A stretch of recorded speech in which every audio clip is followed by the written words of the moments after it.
All right. Hello, everybody. The Overwatch Collective podcast. This is season 9, episode 16, here virtually with Melissa, one of the Overwatch Collective's contracted therapists out in Kansas. Melissa, how are you? Thank you. I'm good. Good, good. We this is take number 2. We had some audio troubles on the first one, so take number 2, but more reps the better. So um, excited to announce that the Overwatch Collective's sponsor is Brain Performance Technologies. This is the official month that we're starting the sponsorship. So Brain Performance Technologies is a specialty mental health clinic that treats patients with transcranial magnetic stimulation (TMS). TMS delivers electrical pulses to specific areas on the scalp to alter brainwave activity and treat various conditions, including depression, TBI, PTSD, anxiety, ADHD, OCD, and other addiction disorders. TMS is drug free, non invasive, and improves brainwave function. Improvements include better sleep, better mood, bigger gains, improved in mental health. Brain Performance Technologies offers different TMS protocols, including RTMS, MERT, and its newest treatment protocol, SAINT, which stands for Stanford Accelerated Intelligent Neuromodulation Therapy. BBT is an authorized TRICARE provider and can assist with insurance authorization for qualifying TRICARE patients. And you can learn more about them at www.1bbt.com. So excited to have them on board. We appreciate them. In addition to Russ and Iron Clothing Company, Clyde is out there, active firefighter, doing amazing work. Percentage of all proceeds from merchandise sales get donated to the Overwatch Collective to fund therapy. And then that helps us get to where we're at, which we are currently at 279 people that have gone through the Overwatch Collective to get connected to our therapist. 2,986 therapy sessions covered, and then $307,000 spent on therapy costs. So that's enough of the intro part, taking away all the admin stuff. Melissa, please take it away. Tell us a little bit about yourself. Melissa Ewing. I'm located in Great Bend, Kansas. I'm a licensed clinical marriage and family therapist. I'm a licensed clinical addiction counselor. I've been in practice for about 20 years. Have a variety of background. Did child welfare, spent 11 years working in a male correctional facility. And then I'm currently working in a medical clinic, seeing patients on an outpatient level. I have a private practice on the side and also help with a nonprofit called Dropping 22. Awesome. Awesome. And so what made you get into therapy? What started the whole process of you becoming a therapist? It started, I was working as a case manager in a juvenile intake services capacity, and I was really enjoying what I was doing, but I wanted to do more. I felt like that there was more that I could do to help. So I decided to go back to graduate school and become a clinician. Awesome. Awesome. Very nice. And states that you're licensed in, just are Just we in your yeah. okay. All right, cool. Yeah, I feel like there are definitely therapists. Like my wife's contracted in 3 different states, so it's nice to know for the audience out there that's listening what states that you are licensed in. And then so talk about kind of therapy with you, the modalities that you use, and a little bit about each of them. Okay.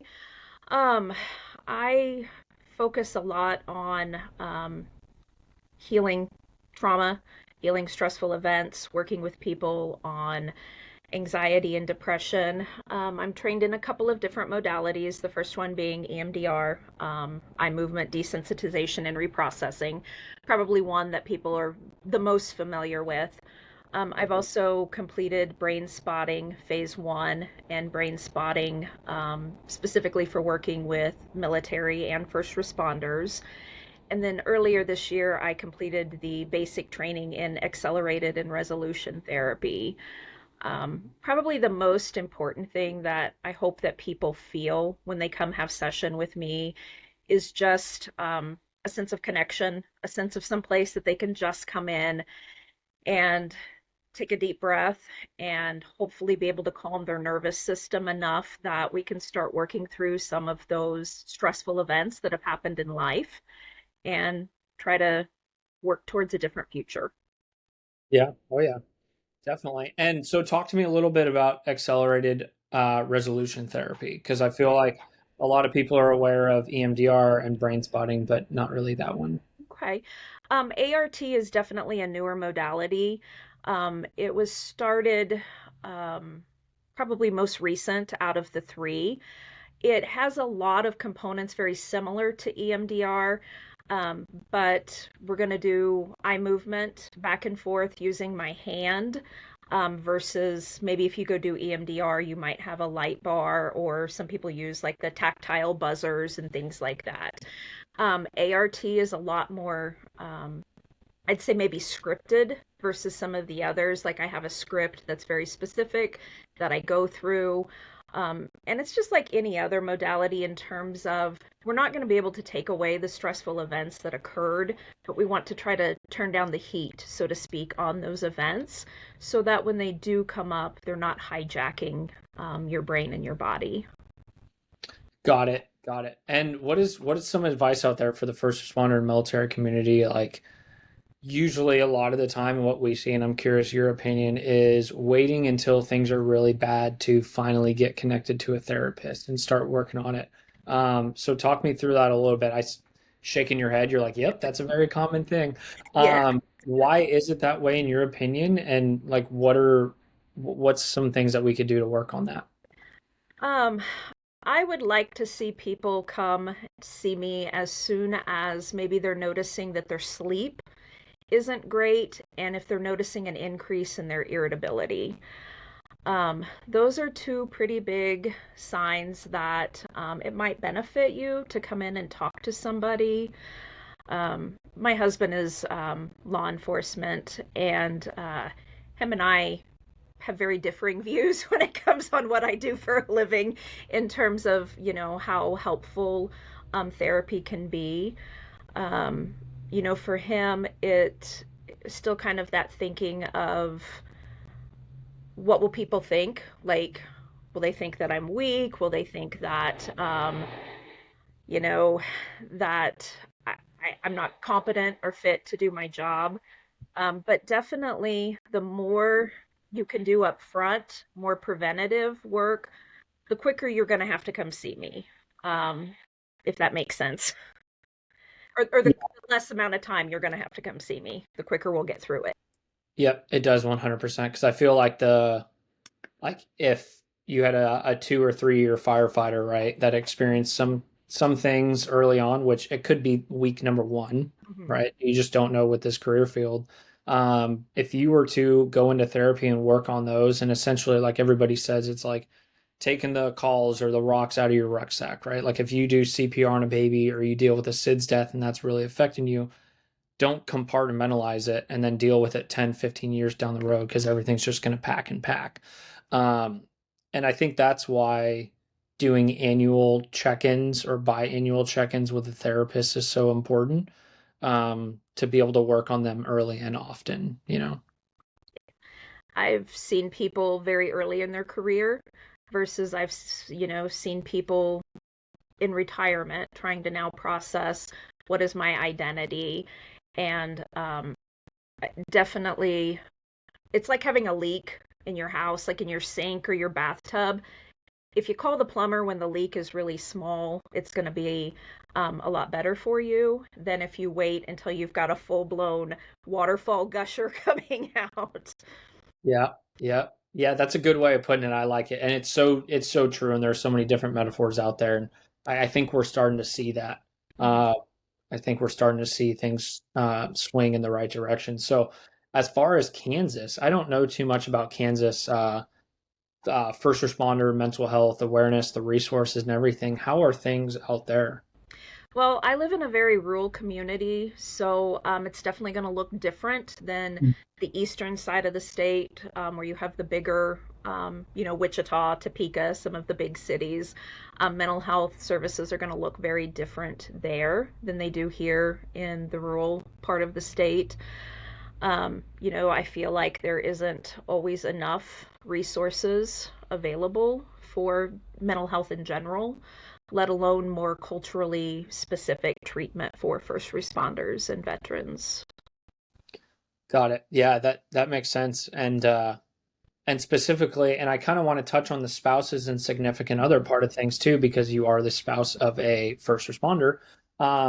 Let's talk about some of the resources for that community. The spouses, significant others, and when your loved one goes into the fire, police, dispatch academy, like there's not really like, hey, this is what they're going to experience. This is how things should be. So kind of talk through that a little bit, some of the lack of resources, and then some of the things that could be done to improve the awareness of what they're going through, or be aware of maybe signs of stress or um, irritability that are going on. Okay. Yeah, there really is not much at all on the spouse level around here. You know, when my husband, he went through the academy before we got married, but when he was going through the DARE Academy, the only thing that I was ever a part of was just his graduation. You show up, and I feel like it probably would have been the same when he was going through the Kansas Law Enforcement Training Center. It's just not enough support, for the spouses. Who educates us on what that's going to be like being married to a first responder. There really isn't that education or even that support, for that. What was your other question?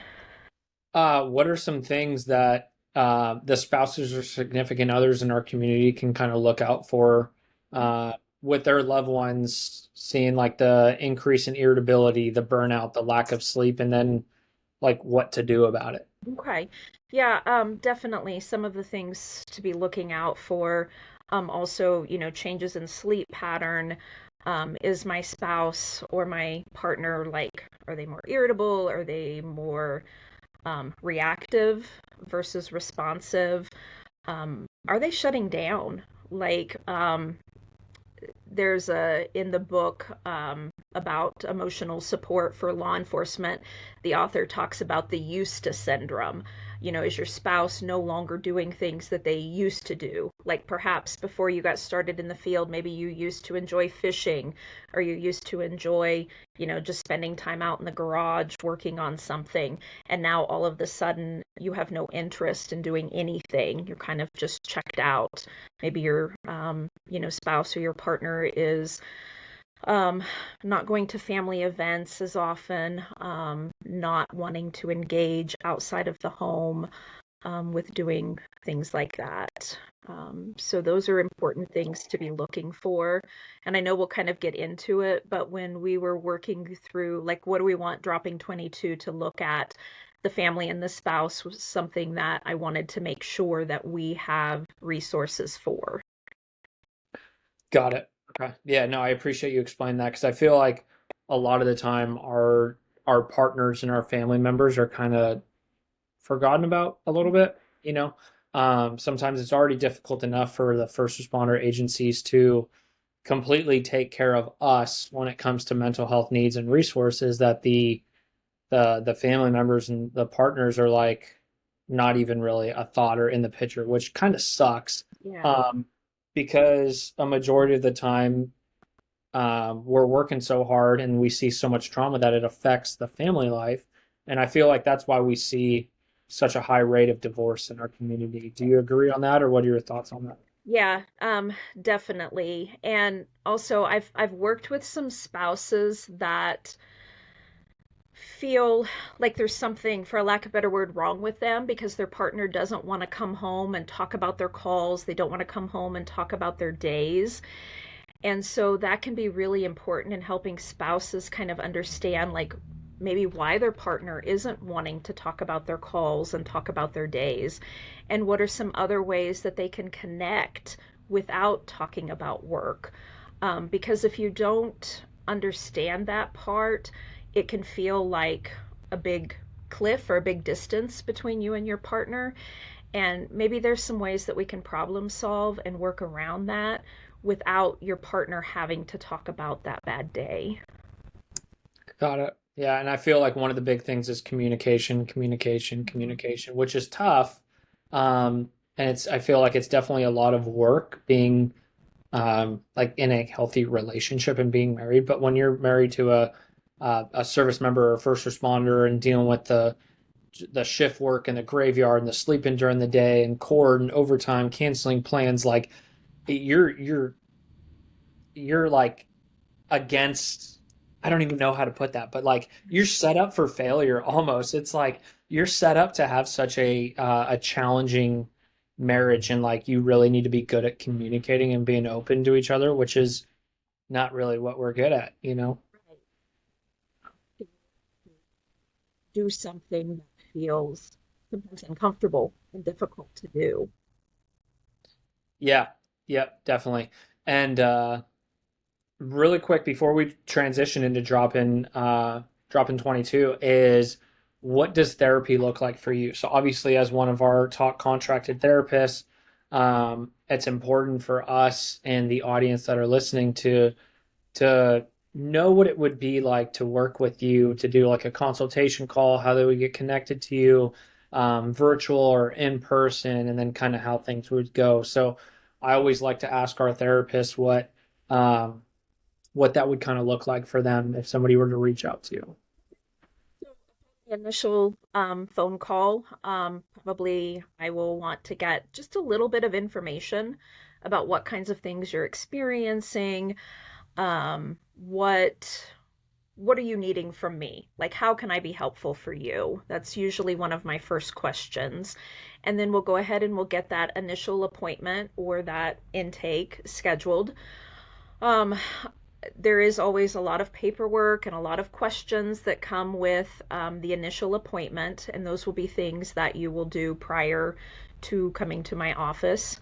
I offer both in person and virtual. So if somebody lives within, Great Bend or within driving distance, definitely in person is always kind of my first preference, just because I think that it helps feel a little more safety. I mean, I don't know if that's the right word to use, but just to feel a little bit more comfortable with talking to somebody. But obviously, virtual is also an option as well. And then during the first appointment, we're going to kind of go through what symptoms are you experiencing? What was the line in the sand, so to speak, that made you pick up the phone and make an appointment with me? Have you been in therapy before? What worked in therapy? What did you like? Um, Again, how can I help you move forward? What are the goals that you have for yourself, personally, professionally, with your family? How will you know therapy's working? How will we know that this is a good fit? Things like that. Got it. Okay. So yeah, I appreciate you breaking that down. I think it's important for us to go over and talk about. So it kind of answers the questions for the audience and the people that are listening, you know. So is there anything else that you want to add on the therapy side of things before we kind of get into dropping 22? Nope, I think that's about it. Sweet. All right. Well, take it away. Tell us what is dropping 22, how it was founded, the mission, etc. Okay.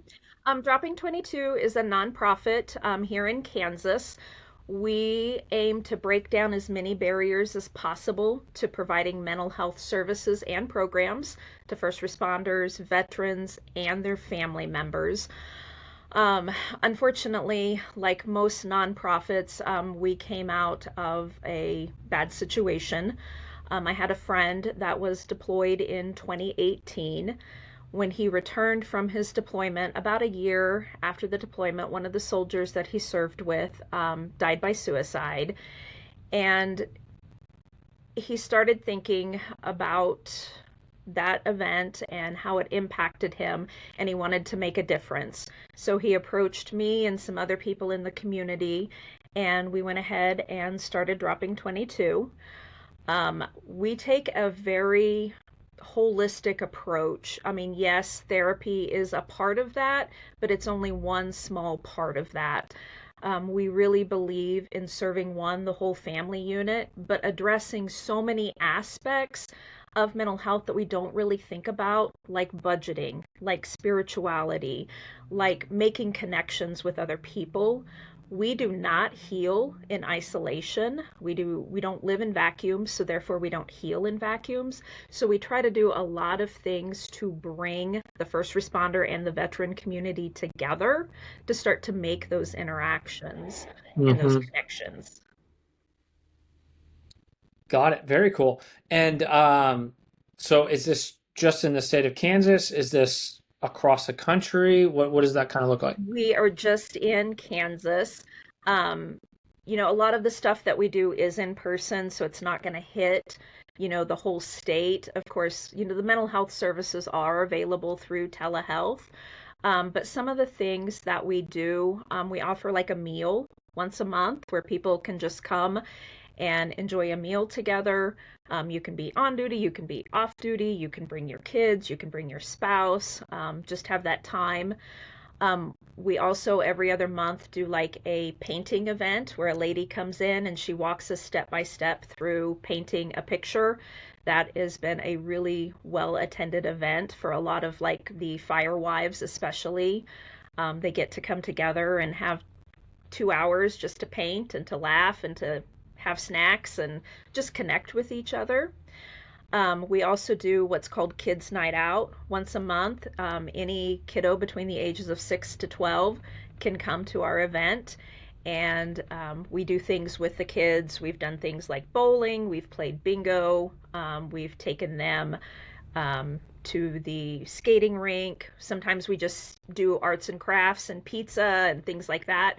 But it gives the parents an opportunity to, just take care of themselves. Maybe to go to the grocery store without having kids. Maybe that gives them and their partner a chance to go on a date and not have to worry about who's going to watch the kids while we're here. We do offer like budgeting classes. We have a 12-week trauma course that we've done in the past through Trauma Reboot. I completed the training through Yoga for First Responders. I'm still working on trying to figure out what that might look like to be able to offer that service here. But we really try to do things that, like I said, impact the whole mind and body and brain. Got it. All right, sweet. Yeah, it sounds awesome. And the yoga for first responders, we've been following them for a while and been in contact. And I think that's great to do because um, being a first responder, obviously, when you're on duty, it's so hectic and everything. But and it sounds kind of weird, but to actually slow down and do yoga and do some of these breathing techniques and stretches is really good for us. Yeah, yeah. Yoga is so good for your mental health. It really is. And I love the concept behind yoga for first responders is because it's really breaking down some of the misconceptions about what yoga should look like. Yeah, and not only yoga, but I've heard a lot, specifically recently, I feel like, about breathing techniques and how Mhm. breathing can help, and it's pretty eye-opening. Yeah.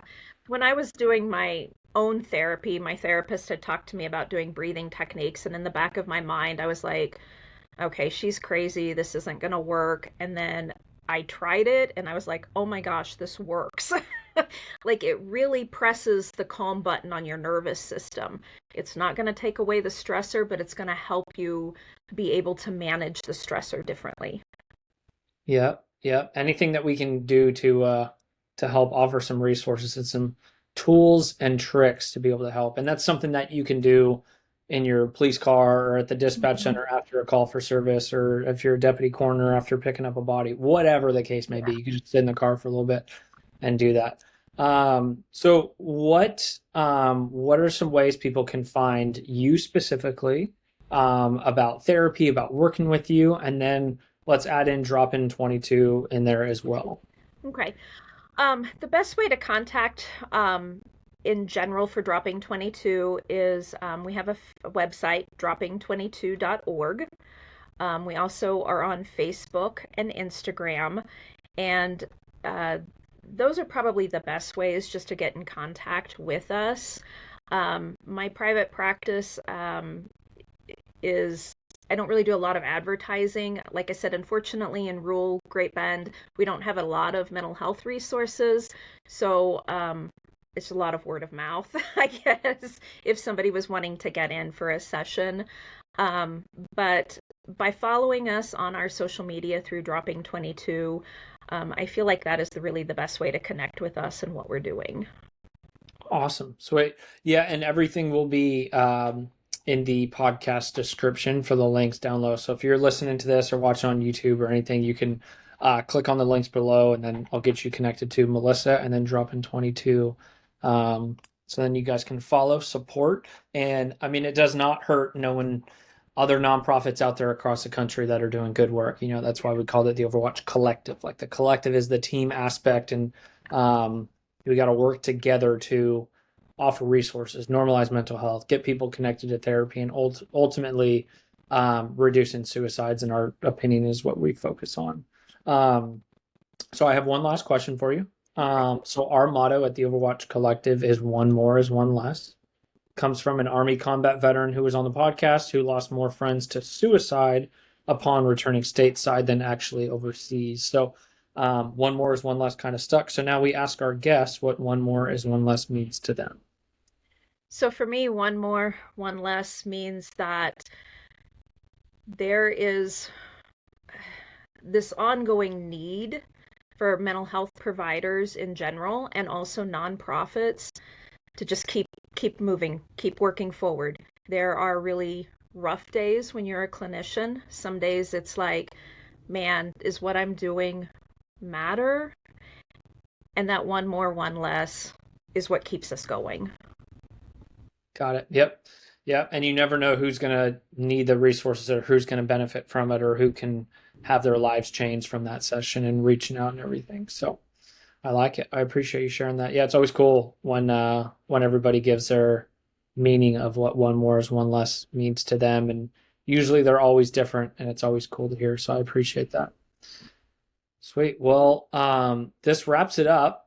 Season 9, episode 16. Everybody, thank you so much for listening. Melissa, thank you for the work that you do. Thanks for being one of our contracted therapists, offering some insight on the modalities that you use, some tools and tricks for our community, and then all the work that you're doing with Drop in 22. I think it's amazing. Yeah. Thank you guys for everything you're doing.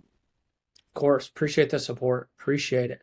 All righty. Well, this wraps it up. Everybody, hope you enjoyed the episode. Take care and have a good rest of your day.